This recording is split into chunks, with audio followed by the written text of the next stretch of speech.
Hey everybody, it's Romania Black. We're at the final 5 episodes, if you can believe it. Oh my gosh. So yeah, we're at the final 5 episodes. We're going to watch 46 and 47 today, and then next week it's going to be the final 3, 47, 48, 49, and 50. And then after that, I am going to react to the movies. I'm going to react to the 2 movies each individually, and then do song and the character song reactions from the Untamed. But, oh buddy, yeah, so I read chapters, I read the chapter part for this week last night, which was chapters 90 through 97, which covered right before them going to the temple. And I'm going to take a guess. I'm going to take a guess that the events of those chapters are not going to happen in the Untamed. I'm going to take a wild guess. I'm just going to say that they're not, which is very sad. But, oh man. So I'm anticipating that we have the golden core reveal in this set of episodes. Holy cow, which I'm really excited about, but I don't know what's going to happen. It's going to be crazy, y'all. I don't know exactly what's going to happen, but I'm really, really excited about it. So I'm very curious. I read chapters 90 through 97 last night. I don't know if I'm going to be able to wait a week before reading the next set of chapters, but I wanted to watch the Untamed episodes first, to at least see where we get to. So I'm curious. I don't know if we're going to get the golden core reveal, I'm sure, but there's 2 episodes here. So I don't know if we're going to go to Yangping City and introduce the temple, because we still have all the temple events and the whole series to round out in 3 episodes after this. So I don't know. I said in the reaction to the chapters for the audio drama that premiered this morning on my channel, I said that I'm in kind of no man land, because the events of the Donghua are so reorganized and rearranged and altered that I feel like going into the Untamed and the final source material, it's going to be changed a lot, because this is where MXTX brings in a lot of the WANGJI spice, and the Untamed and the Donghua are like, nope. So I can't do that with our censorship. So I'm very curious to see how they handle things, and then I have a feeling that I'm going to get to the end, obviously, of the Untamed before the end of the novel. So I'm going to be curious to see how the novel, the original source material, is different than the adaptations. Because so far, the novel and the Untamed have been quite different from the Donghua. So I feel like the Untamed, oddly enough, follows the source material more and to a better extent. But it obviously has some very odd censorship things. So I guess we'll see, right? But I poured myself some coffee this morning, and I was like, yep. It is time to do this, so we'll see, right? So let's not waste any more time, shall we? I'm so excited, y'all. The golden core reveal has been so good in the Donghua, so good in the novel. I'm just ready to see. Cheng's actor so good in the Untamed. That's why I'm so excited. So we're going to start episodes 46 and 47 here in 3, 2, 1. And oh my gosh, let's do this.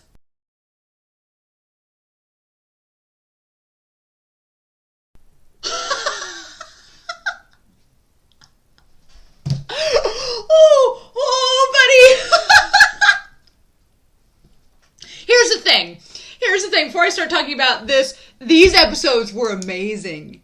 Amazing. I was on the edge of my seat. Even though I kind of know what happens, it's so fresh. It's like watching it for the first time. Because here's the thing. If you've not been watching my reactions to the audio drama and the novel review from Odazushi, I got through chapters 90 through 97 last night. And those chapters cover them going to Yangping City. And there's lots of other events that the Untamed does not go through because of censorship. But the chapters ended with them about to go back to the temple. So from the point where Ning and WANGJI and Wushan are about to go back to the temple at night by themselves, everything before that in this, I have touched base on in the novel. So it was great getting to see this in the Untamed. But then from there on, this is all stuff I haven't seen in the novel yet.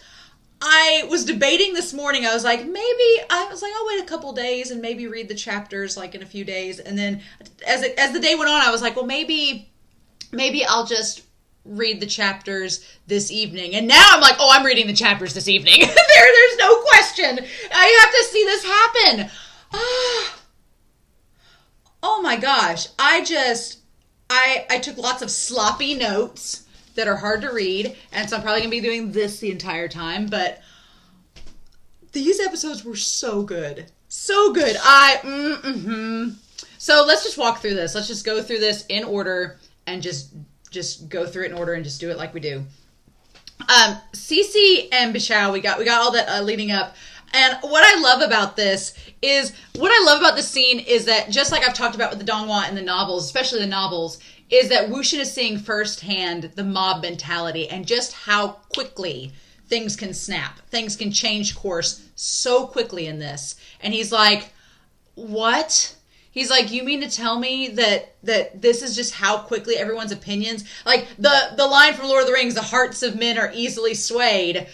Yeah, that's so true, because they were all up against Wuxian back in the day and the Yiling Patriarch, and were just so quick to storm the burial mounds and lay siege to it and kill all the winds.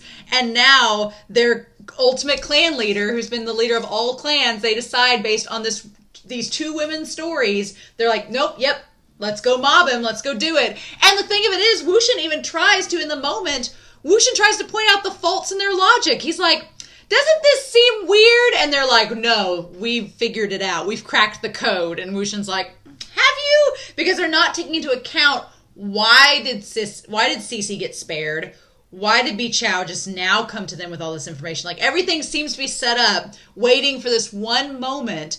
And HuaiSang's behind it all. And I love how HuaiSang tries to, like, talks to add some sense, but he doesn't. He's the most serious in the beginning of this episode than we've seen in the entire series. He's the most serious, and I think like his true self.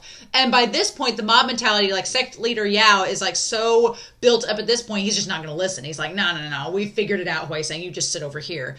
And it's like, okay.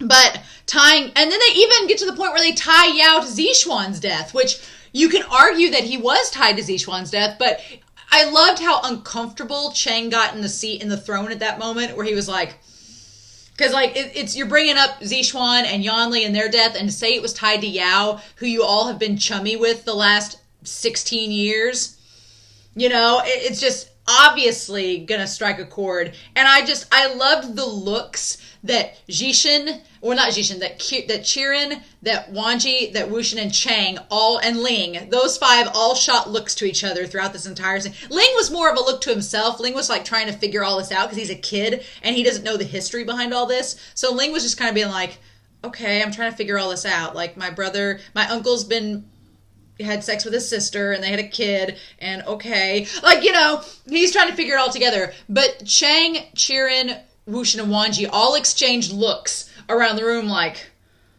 okay, like, it's so great acting because you can tell what they're thinking even when the actors don't even say a word. You can just totally get what the expressions are meaning. But, oh my gosh. And so then they have that conversation, Wuxian and WANGJI decide to peace out. They're like, we're not going to get involved in all this. And right before they leave, sect leader Yao is like, well, aren't you guys going to get the tiger amulet? And he's like, no.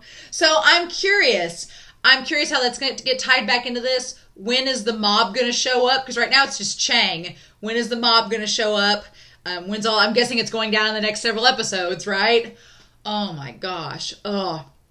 But I like outside of the dueling hall, Wuxian and WANGJI are trying to figure out, like, okay, why is all this happening now? Something has clearly been setting things into motion. We've established that there's a force trying to out Yao and expose everything, and then Yao is obviously trying to cover up everything. So who is the force that is trying to expose everything, friend or foe?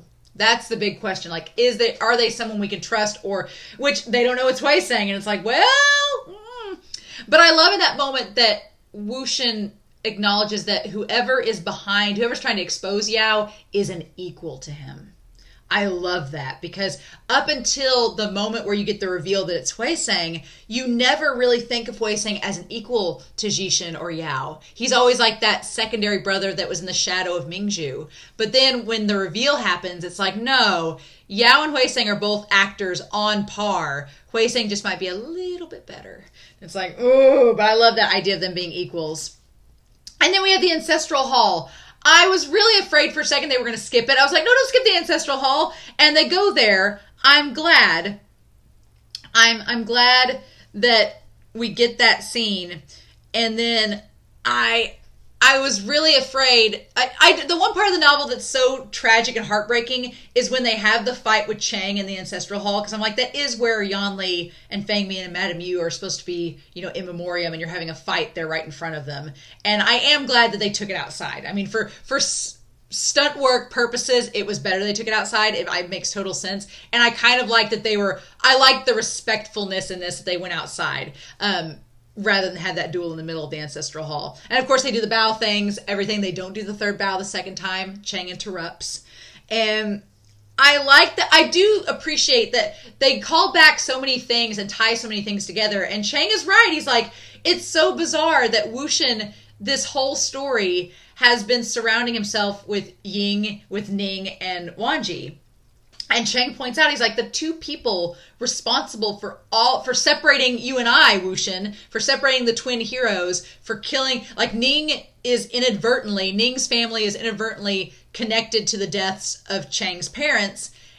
And, well, no, let me rephrase that. WANGJI, by saving WANGJI in the turtle cave, it inadvertently led to the death of his parents. And by saving Ning and Cheng, it inadvertently led to the death of his sister. So it's like the two people that are inadvertently tied to the death of his entire family are the ones hanging out with some of the only family he has left. And it's such a crazy thing, right?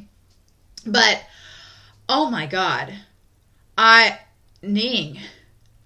When Ning. I wrote Ning in giant letters and underlined it. His actor.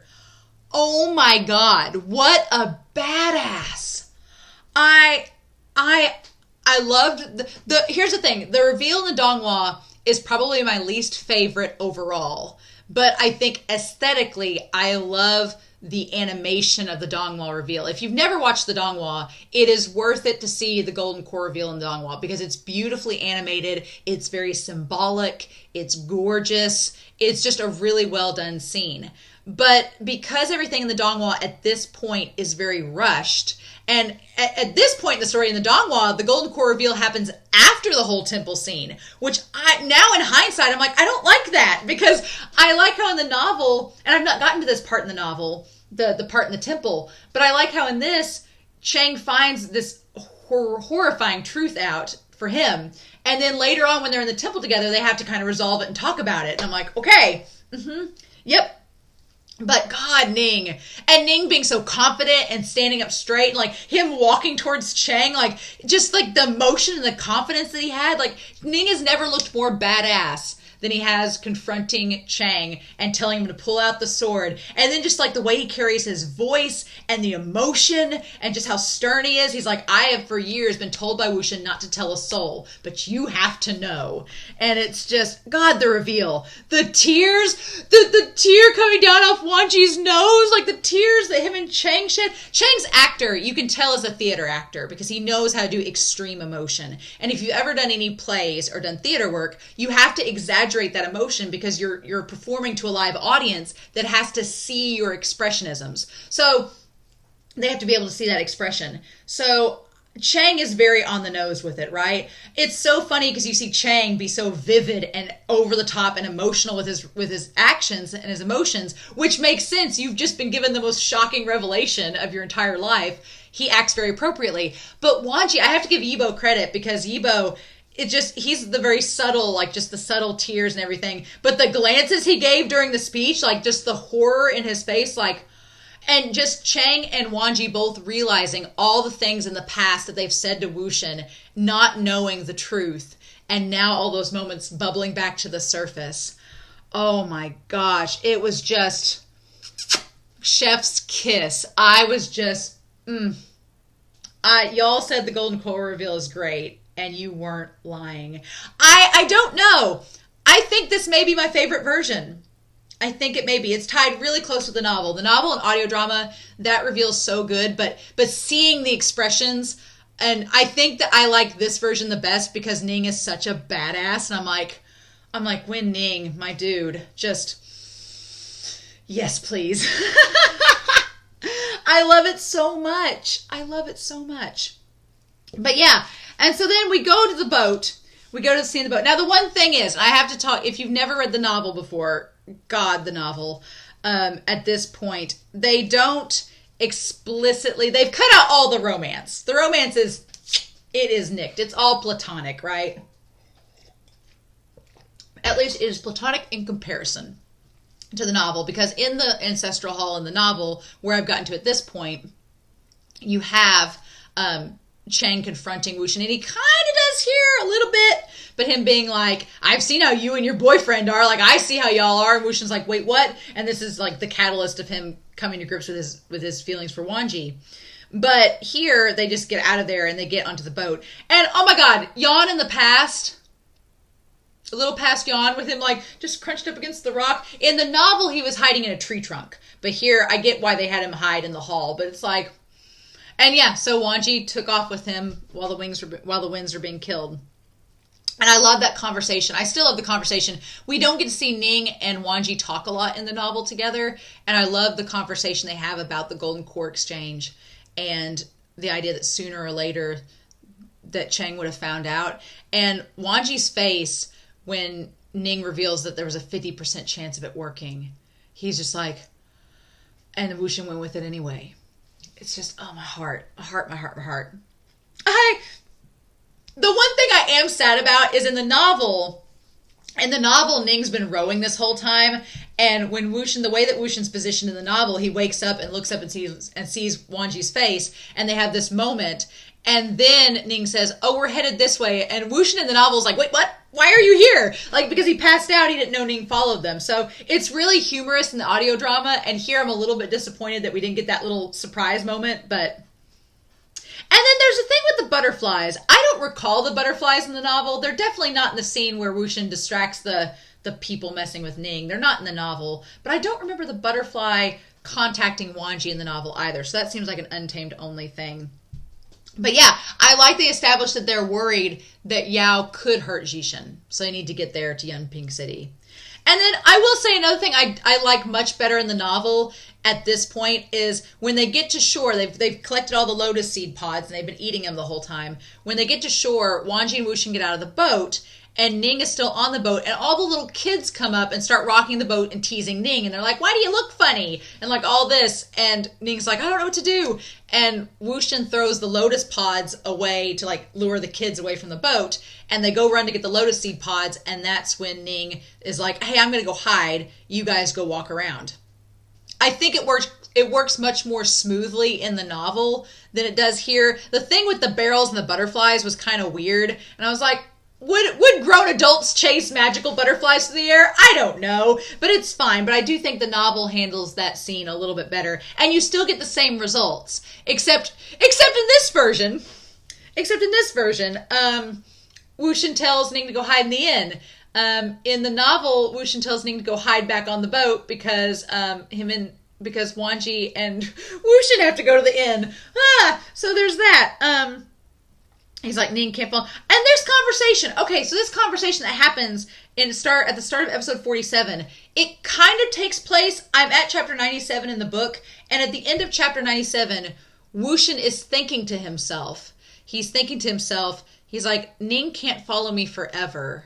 So when is he going to be how is he going to be his own person, and what is he going to do? He's like, he's a puppet, or he's a zombie in the book. What is he going to be doing? So they touch on that in this episode, but Wuxian framing it, he's like, he says that Ning can't follow him, and him asking WANGJI, be like, do you think there's any ladies in Gusu that would have a problem with an undead puppet? I'm like, trying to hook Ning up. Like, is there necromancy going on in Gusu, WANGJI? You would know that, right? He says he needs to find him someone and a companion because Ning doesn't do well alone. He needs somebody. But Wuxian saying he doesn't want it to be him is kind of like the subtle way of him saying, I want to go off with WANGJI. I don't want Ning to be a third wheel his entire life. So he needs somebody. And he tells WANGJI, he's like, what about Sijui? Him and Sijui could go off together and be friends. And WANGJI's like, let's not talk about this. But I find that interesting. So the novel left off there for me. So I'm going to be excited to see when I go back to the novel, don't spoil me, if we get something with that.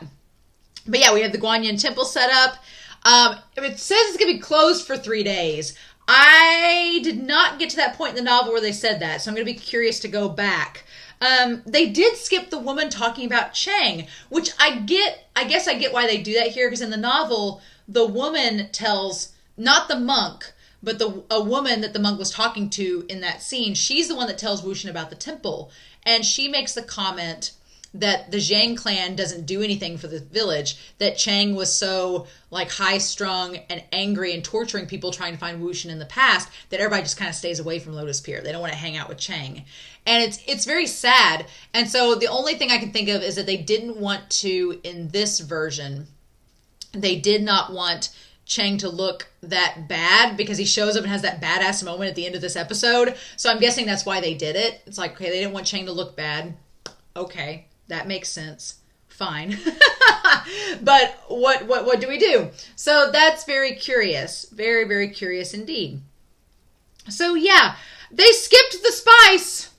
Just chopped that shit out. No spice for any of you. We just cut out the rest of those chapters, which is where I ended at. So if you've not read the novel, there's a great... The WANGJI gets drunk again. There's a whole thing. There's bath scene. Spicy stuff goes down. And it's very angsty because at the end of the chapters where I'm at, Wuxian and WANGJI are kind of at odds with each other because there's a big misunderstanding. And Wuxian thinks that WANGJI doesn't love him. WANGJI probably thinks Wuxian doesn't love him. And that's where we're at. And it's horrible. So that's why I want to read the next set of chapters because I'm like, I want to find out what happens. And so yeah, they totally skipped that, which I'm kind of glad for. I'm kind of glad they skipped and cut all the spice out of this episode because that means it's going to be a surprise for me if I get any reading those chapters. It's going to be a big surprise. So that's exciting. I'm excited about that. So yay. That is the one good thing. As much as I wanted spice in this episode, I'm okay with that because I'll just have to go read it later. It's fine. But yeah, so Zhishin's here. Zhishin showed up. We find out that Zhishin has had his spirit energy cut off, and he's kind of trapped there against his will by Yao. Got that going on. Ling and Fairy are here. Baby Ling just getting in all this. And then I love that moment where Yao comes up from behind and he's just in there stroking his thumb. What I love about this series is they have characters do just the simplest little things, just the tiniest little gestures that speak volumes for their character. And so having Yao coming up and just stroking the thumb, like just it's such like a tick, but it fits his character so well. I'm like, ah. But yeah, so Jishin's trapped. Ling is brought there too. Yao's smile at Ling, it's a sad smile. It's like his sad customer service stuff. It's Black Friday and we're out of the boots you wanted smile, where he's like, I'm sorry. It's that I'm sorry apology smile, that faux apology smile to Ling. That's what he has. And it's so funny because in this episode, Ling is with all of his uncles. It's like there's Wuxian there, that's his uncle. Cheng, his uncle, is there. Yao, his uncle, is there. His uncle-in-law, WANGJI, is there. The brother, who is also the brother of his uncle, is there, who could possibly be his uncle through Yao. It's like, it's all the uncles are here for Ling, and he's like, what do I do? It's great. But yeah, at the moment that Yao was like telling Sushi to go kill Fairy, I was like, oh, you cemented. I've joked that the Untamed makes Yao a much more clear-cut antagonist than the novels do, and I haven't gotten to this part in the novel yet, so I don't know if he tells Sushi to kill Fairy in that version as well. But the moment he ordered Sushi to go find Fairy and kill him, I was like, oh, you just became an antagonist fully. You're a full-fledged... The moment you threaten a dog, that's when you become a full-fledged antagonist, right? So, and then he has Wuxian with the string, which that part was very gross. Like, anytime they have like stuff like that, nope. That part was disgusting. I was like, I can't watch this. No. But he uses it to make Wuxian seal his spirit energy. And so he doesn't have spirit energy, and that's when it starts to rain. And I'm sorry, but Yao's actor, he steals every scene he's in. He's so expressive. And just the way that his eyes work in a scene and the way that he like just controls his facial expressions. Oh, it's so good. It's so good. And when it starts to rain, like the thunder clapping, like it's so damn good. I was like, love it. Absolutely love it. And so yeah, no bromance here. We're stuck in the temple. And then Jishin, I love that Jishin's meditating. Like he's trying to collect himself and be like, it's fine. I'm going to be okay. I can do this. Like he's just trying to collect himself. It's all good. And that he's meditating there. That part's wonderful. I love that it's been in the comments, and ever since this has been commented, I cannot look at Jishin the same way. But there was a comment made that whenever Jishin closes his eyes and does it's called the give me strength look. He doesn't hear when Sushi shows up. When Sushi shows up and he has HuaiSang, Jishin just goes, and it's that, give me strength. It's just, oh God, I died. Oh my gosh, it's so damn good. It was so good. But HuaiSang, here's the thing. In the Donghua, and this is why I say I'm going into blind into this part, because in the Donghua, Sushi takes HuaiSang from the burial mounds and takes him to the temple, and he just happens to be there when they show up, right? It doesn't quite make sense. It just happens. In this, HuaiSang runs into Sushi and faints. And Sushi just assumes he's important. Let's just take him hostage. He anticipated it. He planned for Sushi to take him. Oh, I'm like, HuaiSang. And he just sits there passed out like a princess on the floor, waiting to make his move. I'm like, oh my God. Like, that moment was so damn good. He wanted to be caught. And then I like that Wushin talks to Ling about principles, things like that to note. And then there's the conversation to Sushi about not being afraid of death but not wanting to die, because they are two very different things. You can not be afraid of death, but you also don't want to die. Like, there is a big distinction there. And Sushi tries to call him out. I just love the sass. I love the sass that everyone gives Sushi in this, even when Sushi clearly has the actual upper hand here, because Wushin's not going to do anything. WANGJI's spiritual pressure is suppressed. Nobody can do anything. So Sushi, in this one moment, has the upper hand, and they still kind of best him. It's like, oh my God. And then, yeah, God, Cheng's entrance is pretty badass. The shot of the umbrella with the blood on it and the doors flying open, the rain, the lightning. Oh, it reminded me of the Gongshi of the road scene with Wushin and WANGJI and Ning. It reminded me of that scene with the rain. And Cheng just storms in. And Sushi and Fairy run out. Fairy chases Sushi out. And God, it's such a badass scene. I was like, Cheng, look at you. Look at you making an entrance. But then, Yao's been wanting these guys to dig up this grave, this coffin, the entire time. He's really been excited about it. And he goes to confront Cheng. And just like Daddy Jin, tries to use his words just like Daddy Jin to manipulate Cheng. And God, the whole thing about the reveal where the truth came out and Wushin's like, wait, how does he know this? What's going on? How does word get back so fast to Yao? Yao gets word back so quickly. I guess because Cheng was running around telling people about the sword, and Yao's smart, he put two and two together. So, but I was like, damn, you find out fast. News travels fast when it's about Cheng and Wushin, apparently. But I love that moment where Wushin's like, wow, you talk a lot like Yang.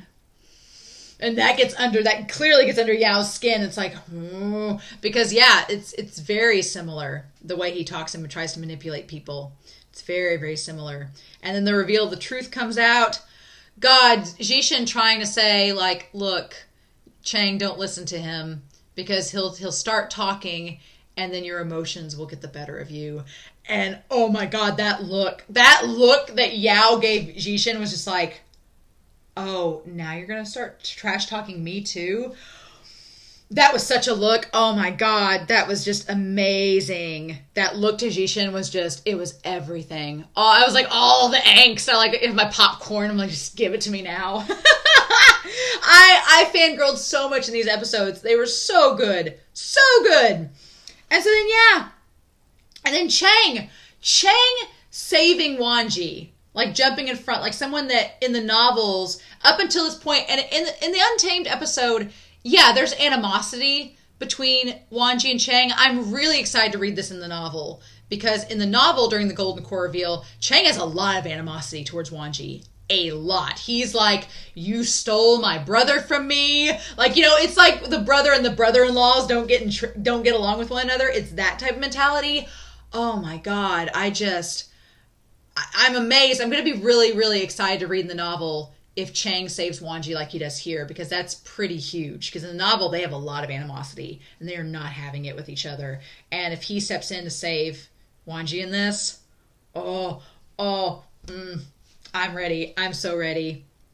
But yeah, he saves WANGJI, and then he actually gets... It seemed like it was kind of odd in that moment that Yao kept trying to stab at Cheng, and it felt like he was missing, but then he ended up still getting him, so I don't know if it was like an illusion, if he had put an illusion on his sword where Cheng just couldn't keep up with it or see it properly, and so then he gets stabbed and he doesn't realize it, and then Ling notices. And that moment where Yao is like, Ling, I'm not going to threaten you. Just do what I tell you and you won't get hurt. It's like, oh my gosh, Yao. Like, being able to command a room even when he doesn't seem to have the upper hand. But yeah, I love that. I love the moment where Cheng and Wushin and WANGJI are all sitting next to the pillars and Cheng is healing himself. He's using the golden core, and it's funny after everything we've just found out. And Wushin makes a comment about, like, why did Ning tell? Like, what's going on? And Cheng looks over like, what are you talking about? And Wushin and WANGJI are like, you. But I just love that scene. I love this moment where these three are talking again, because I was so frustrated and sad at the ending of the Golden Core reveal in the novel because they run off and they don't see each other. So I'm so excited for them to see each other in the novel and to see if it goes down like this. But the extra spicy element has happened in the novel, and so now there's this extra layer of angst that the Untamed just doesn't have, that I'm like, oh my god, it's going down. Oh my gosh. These episodes were so good. I'll be honest, like, episodes 42 and 43 have been some of my favorites so far, and then the episode with the banquet hall and Ning's death are some of my favorites. And episode 44 and 45 were fine. They were good, but they were setting up for this, right? They were setting up for these episodes. They were both setup episodes. And then these two, they deliver so good. Like, the emotions, the facial expressions, everything happening in the episodes, they're so well done. And we have 3 left.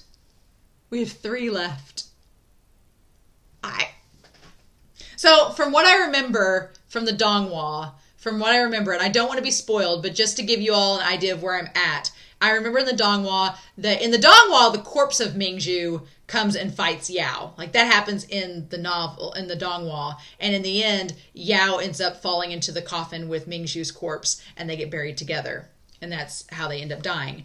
I've been told that the Donghua handles the ending differently, so I'm really excited to read it in the novel, and I'm really excited to see it in the Untamed. So, I'm so excited. I hope y'all enjoyed this reaction because I was fangirling the entire time. This was amazing. I didn't want it to end. But I didn't want to get too far ahead because I want to go back and read the novel chapters now and see what's going to happen. So, oh my god. Oh. So yeah. These episodes are amazing. I'm really excited to see what's going to happen. And next week, we're going to do the last 3 episodes. And then the following week, we've got 2 movies to watch. So as I'm rounding out the novel, I'm going to be watching the last 2 movies and then do the song and character song reactions in the last video. And then when I do the character song reactions, I'll be doing the extra chapters in the novel and going over those. And then we'll have a giant live stream to talk about Mount Azushi and the Untamed. So, fun times. I'm pretty excited. I hope you all are too, but I'm very, very curious to know your thoughts down below. These episodes were amazing. I absolutely loved them. I am so hyped up to see what's going to happen next. So, in the meantime, I hope you all have a wonderful week. Please stay safe, take care, and yeah, I'll be back very soon with the final 3 episodes of The Untamed.